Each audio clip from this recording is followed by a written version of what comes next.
training of an airline stewardess begins in a classroom. Radio beam theory.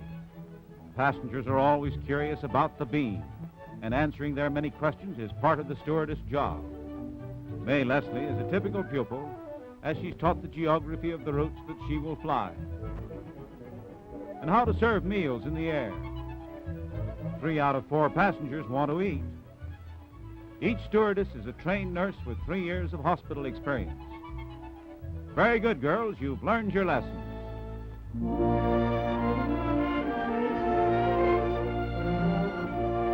The flagship aboard which the beginner starts practical study, accompanying a senior stewardess.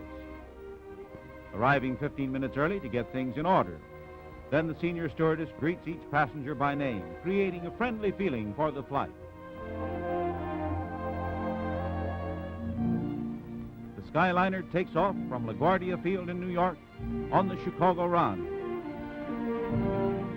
leaving the great flying fields, speeding to the west and winging over the towers of Manhattan. The senior stewardess passes newspapers around.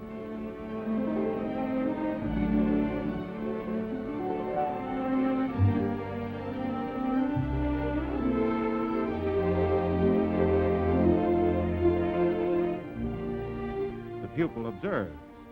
She must observe how everything is done. Learning her part in this, the lofty industry of travel by sky.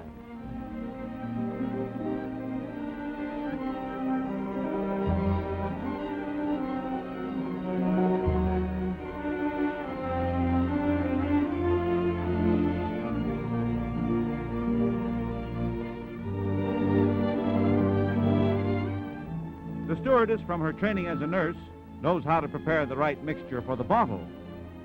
But this baby isn't having any.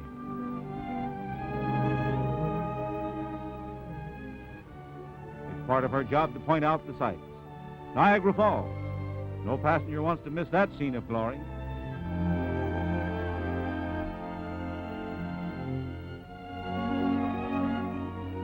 A girl learning a job at 3 miles a minute and a mile in the sky.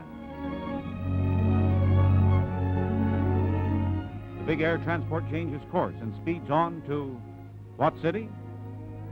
That, says the stewardess, is Detroit, metropolis of motordom.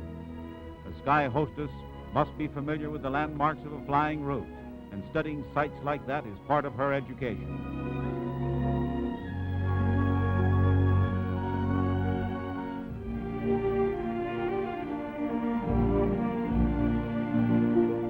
Time to get lunch ready. And in the aerial kitchen, the pupil studies some stewardess magic. With food cleverly packed in thermos containers, she must be able to provide 21 sky-riding passengers with hot 4-course meals and do it in 40 minutes, less than 2 minutes per meal, served while the plane goes speeding on through cloudland.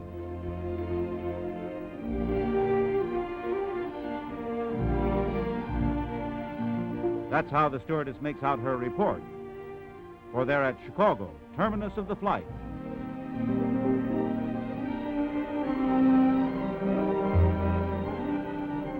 The airport, and in the control room, the signal is given.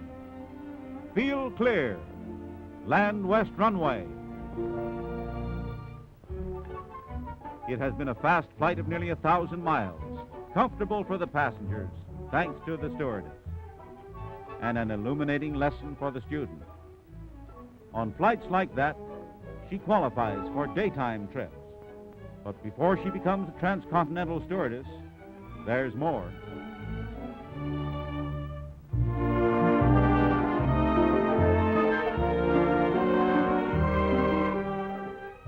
Once again, she learns a lesson on an observation flight, observing a senior stewardess, passenger flying at night with problems all its own.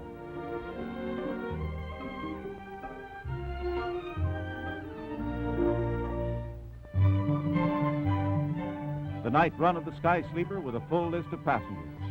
From the airport on into the dark. Bound for Fort Worth, Texas, steering south beneath the stars. I'd like to make up the berth now. 2 berths, lower and upper, as in any Pullman, though this one has the wings of night. The stewardess is trained to make up a section, lower and upper, in 5 minutes, while in the dressing room, passengers get ready for bed. The upper berth in the Sky Sleeper has the advantage of a window above, so that a passenger lying in bed can see the stars.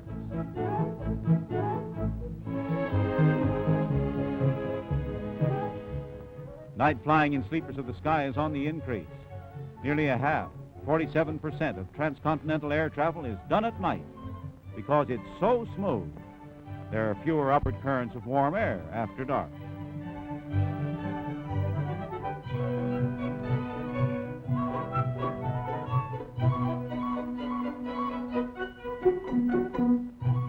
Calls have been left. Wake me at dawn. It's a sight that many passengers don't want to miss. Sunrise seen from on high. Meals are served on tables in the Sky Sleeper. The stewardess brings their breakfast, flying through the dawn. In the dressing room, getting ready. For there's Fort Worth on the broad Texas plain. Spacious airport and a smooth landing in bright sunshine.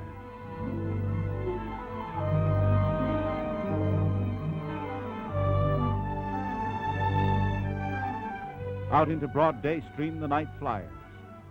Last of all, the two girls.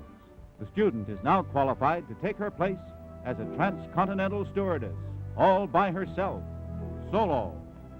But first, here at Fort Worth, there's rest and diversion. A bungalow where 5 of the girls keep house between sky trips.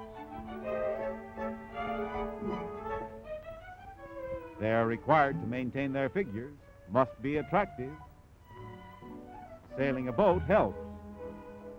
All eventually get married, within 3 years on the average.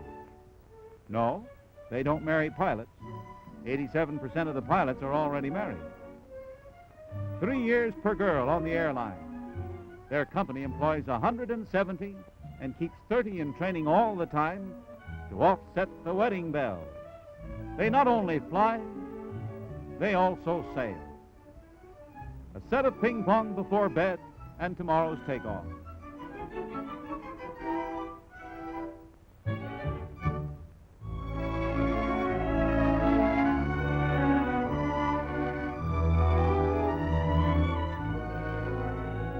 On her own as a transcontinental stewardess, checking her passengers, remembering faces and names.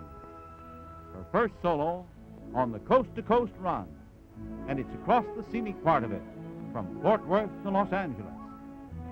So they're winging west, across Texas.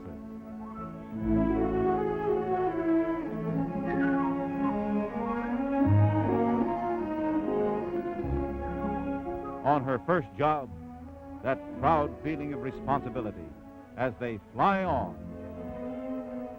The control room calls. Yes, yes, all right. Her name is posted, showing she's a full-fledged stewardess. She's called to the control room, there to be told the speed at which they're flying and the time schedule along the route. What's the next city? It's Phoenix, Arizona.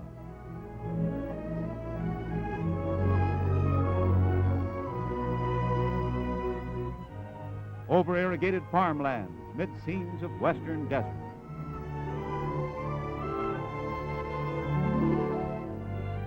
It's mealtime, and she has it figured out that a passenger eats lunch in about 150 miles of flying. To eat a portion of fried chicken that she serves takes about 65 miles.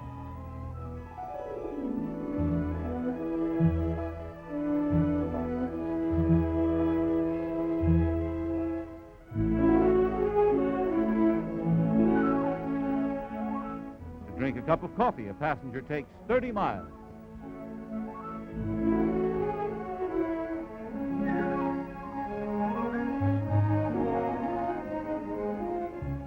Time to make out her report, for there's Los Angeles.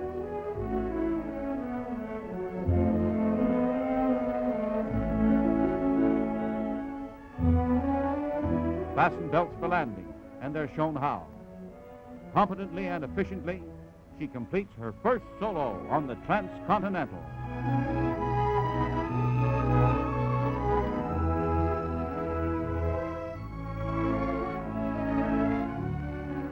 Flying Stewardess, may your 250,000 miles a year of service all end with as happy a landing.